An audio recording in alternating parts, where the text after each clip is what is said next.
네, 안녕하세요. 민도쌤입니다. 자, LG전자가 한국영업본부에서 2020년 신입사원 하반기 수시 채용을 진행하고 있습니다. 여러분 같은 경우에 이제 아셔야 되는 게 LG그룹 전체적으로도 그렇고요. 각 계열사별로도 그렇고 지금 현재 트렌드가 이제 사업부별로 구분이 되어 있습니다. 사업부별로. 그래서 사업부별로 수시 채용을 진행한다. 이제 총괄 그룹 전체에서 채용을 하던 시대는 이제 끝이 났다고 보시면 되고요. 각 계열사 중에서도 이제 사업부별로 수시 채용을 하고 있습니다. 그래서 제가 카페에도 계속해서 교환을 만들고 여러분들에게 배포해드리고 있는 부분이 이러한 계열사 플러스 사업부에 따른 수시 채용에 맞춰서 비밀 노트를 계속 오픈하고 있으니까 비밀 노트 시리즈들 계속해서 잘 보셨으면 좋겠습니다. 뭐 상당히 뭐 엄청나게 좋다, 무조건 막 최고다 뭐 이런 건 아니지만은 그래도 여러분들이 감을 잡는 데는 도움이 많이 되고 있다고 하시니까 꼭 참고하셨으면 좋겠습니다. 한국영업본부에서는 꾸준히 지금 채용을 계속 해주고 있어서 너무 감사하죠. 그래서 이 한국영업본부에 대해서 여러분들이 잘 모르는 부분들이 있는데 그런 부분들을 꼽고 그리고 자소서에 뭘 쓰는 게 중요한지를 한 번 더 리마인드하는 시간을 가져보도록 하겠습니다. 여러분 합격 기운을 팍팍 드리도록 할게요. 구독과 좋아요 한번 부탁드리겠습니다. 자, 문항은 깔끔하게 한 문항이 나왔어요. 마이 컴피턴스가 나왔는데 이건 뭐 전통적인 LG그룹의 문항이라고 보시면 되세요. LG그룹의 문항이고 가장 중요한 문항이고요. 그래서 지원 동기하고 입사 포부가 없고 무조건 이렇게 역량만 단일 문제로 제출했다는 거는 사실 이 천자로 이 사람을 모든 걸 평가하기는 조금 어려울 수는 있지만 이력적인 부분도 우리가 감안은 좀 해야 되겠구나라고 이 정도만 생각하시면 돼요. 다만 여기에서 여러분들이 열심히 써놓고 에피소드를 조금 정리를 잘 해두자 이런 생각을 하시고요. 여기에서 지금 많은 취준생들이 저한테 질문하는 부분들이 있어요. 어떤 걸 질문하시냐면 민도쌤, 제가 A라는 경험이 있는데요. 그렇죠? 그리고 B라는 경험이 있을 거고요. C라는 또 경험이 있을 거예요. 등등등. 자, 이런 거를 봤을 때 제일 먼저 여러분들이 지금 제일 잘 안 되는 부분이 B2B로 내가 쓸지 B2C 영업은 영업인데 지금 두 개의 지류로 지금 구분해서 채용을 하고 있단 말이에요. 그래서 B2B로 내가 지원을 해야 될지 B2C로 지원을 해야 될지를 감을 잘 못 잡으세요. 근데 이제 제가 여러분들 한 명 한 명 다 첨삭을 해드릴 수는 없지만은 중요한 판단 근거들은 당연히 이 경험들을 토대로 여기에 더 맞겠구나라는 생각을 하실 수 있어야 돼요. 그게 가장 중요합니다. 다짜고짜 지금 제가 문항을 보자마자 허겁지겁 천재를 채우려고 하지 않는 이유가 바로 이거예요. 그래서 여러분들이 가장 중요한 게 내 경험들을 지금 2개 또는 3개를 써야 될 것 같은데 느낌적으로는 자, 2개 또는 3개를 써야 될 것 같은데 과연 이걸 B2C로 써야 되나 B2B로 써야 되나 요 감을 잘 못 잡는 친구들이 꽤 있습니다. 그래서 제가 요거를 구분하는 거를 조금 더 포커스를 맞춰가지고 오늘 강의에 담아드리도록 하겠습니다. 자, 여기에서 보시면 우선 한 문항이기 때문에 결코 쉬운 게 아니에요. 이런 게 결코 쉬운 게 아니라 더 어렵다고 보시면 돼요. 왜냐면 나는 너무나 많은 경험이고 그리고 보여줄 게 너무 많은데 너무 짧아. 그리고 너무 심플해. 그랬을 때는 진짜 필살기만 가지고 와달라라는 얘기예요. 그래서 최소 저는 2개를 써주시는 거는 당연하고요. 옵셔널하게 하나 더 가는 건데 LG는 자고로 250자부터 트렌드를 만든 기업이에요. 그래서 짧게 써도 괜찮은 기업입니다. 그래서 내가 보여줄 필살기가 많으신 분들은요. 그런 분들에 한해서는 제가 300자씩 끊는 것도 권장해 드릴게요. 왜냐하면 다른 기업들은 이거 너무 짧지 않나 이럴 수도 있지만 LG는 전통적으로 250자를 냈던 기업이라고 했어요. 그래서 여러분들이 보여줄 게 한 세 가지 정도는 필살기를 꼭 보여주고 싶다 하시는 분들은 이렇게 하시면 되겠고요. 그런 다음에 여러분들이 이렇게 끊어주는 거예요. 그죠? 여기 뭐 쓸지 알죠? 자, 우리가 여기에 들어갈 부분들은 소제목과 그리고 1번 문장이 상당히 중요하겠습니다. 자, 요 포인트 잘 잡으시고요. 자, 소제목은 우선은 1번 문장 요 내용들을 좀 쓰시고 나서 여러분들이 역으로 오는 순서대로 하시면 되겠습니다. 그래서 순서를 따지자면 요게 1번, 그 다음에 여러분 글에서 맞춰서 소제목에서 발췌하여 작성하시는 게 중요하겠습니다. 그러니까 무조건 다짜고짜 소제목 순서대로 막 잡고 이러시는 분도 있는데 소제목이 이게 투 함축적인 친구들이 많아요. 그러면 이건 좋지 않습니다.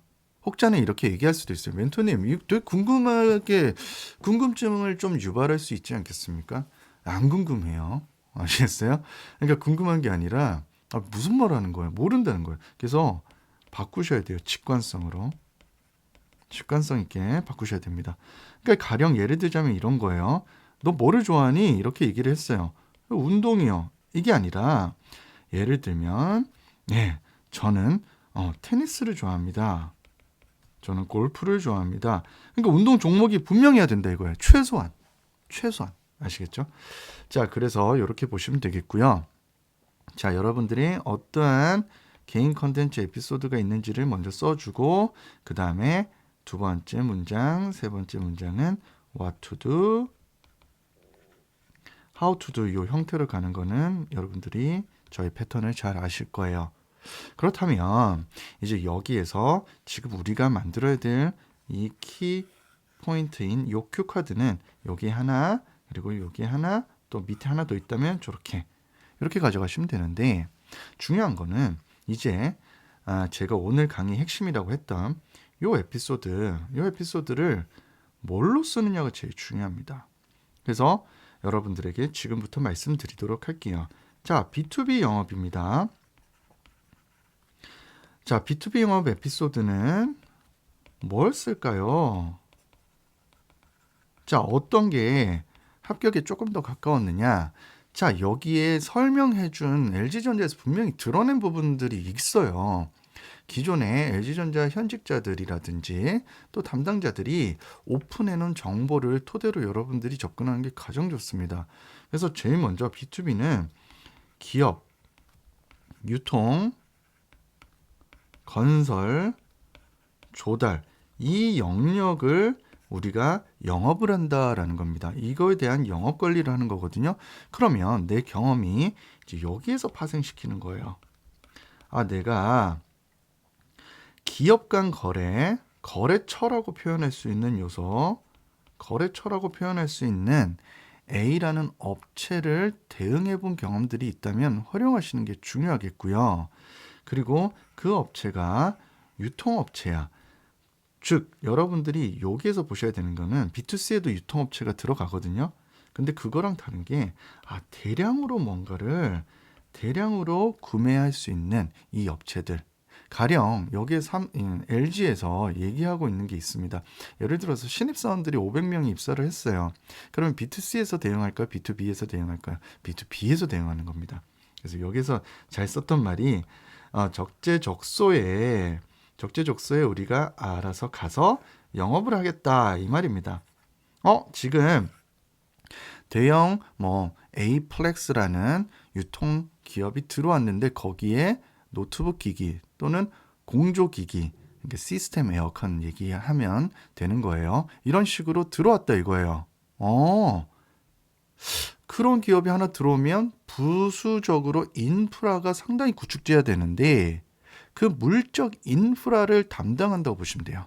노트북 필요할 거고 공기청정기 필요할 거고 에어컨도 필요할 거고 등등 필요한 거를 우리가 찾아가서 영업을 하는 게 누구다? B2B 영업이다 보시면 됩니다. 그래서 주요 업체들이 기업인데 상당히 많은 부분들을 대형 건설사 대우건설이 옆에 있네, 또는 건설사가 어디에 뭔가 아파트를 짓고 있네, 거기에 인버터, 에어컨이 다 들어가는구나, 이런 식으로 우리가 사전 정보를 취합하고요. 거기에 가서 새로 입주하는 분들에게 우리가 이런 걸 한번 해보고 싶다라고 영업 발주를 받아오는 거예요. 이해되셨죠? 그렇게 이해하시면 되겠습니다. 그래서 적재적소에 찾아가는 영업이라는 표현이 상당히 저도 와닿고 좋았기 때문에 여러분들이 대응하는 쪽이 조금 더 스케일이 크고 기업 간 대응을 좀 해본 적이 있다면 여러분들이 이쪽에 좀 더 맞추셨으면 좋겠습니다. 자, 두 번째는요.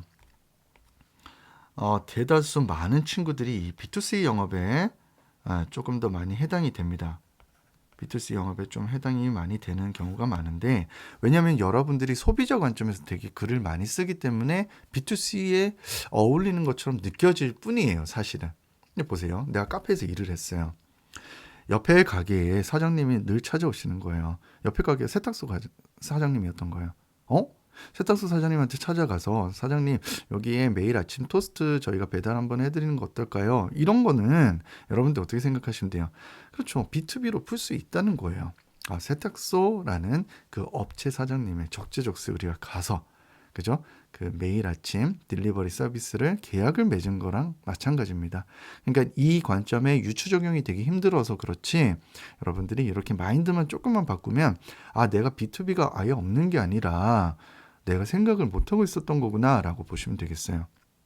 그리고 B2C는 기본적으로 여러분들이 맨투맨이라고 보시면 돼요. 사람 대 사람, 뭐 이런 소비자 관점에서 모든 걸 행했기 때문에 다 B2C는 연계가 될 수 있습니다. 그 중에서 여러분들이 착안해야 될 게, 자, 기본적으로 LG 제품은 우리가 베스트샵에서 상당히 많이 삽니다.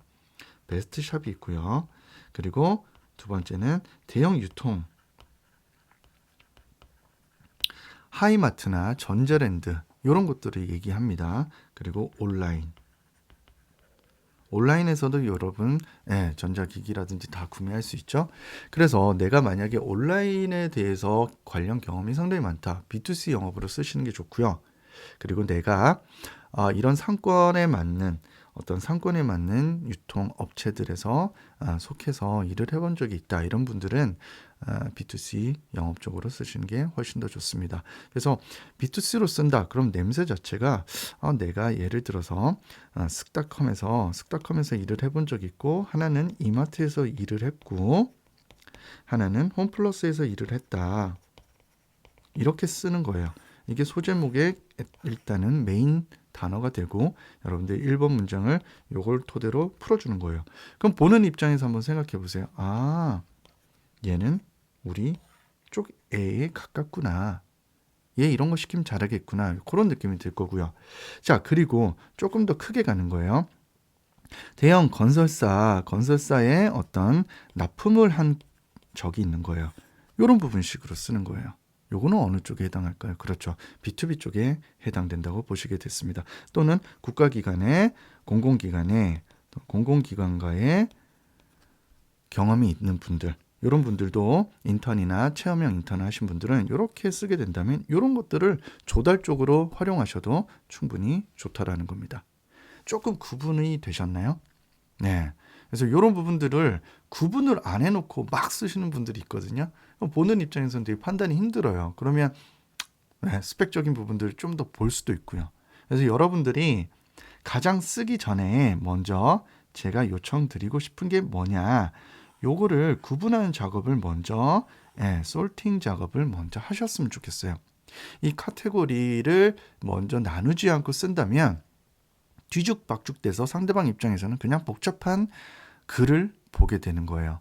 그래서 정확하게 여러분들이 구분하셔가지고 내가 이런 거를 가지고 있다라는 컨셉을 분명하게 먼저 세팅을 해 주셔야 상대방 입장에서 좋다는 겁니다.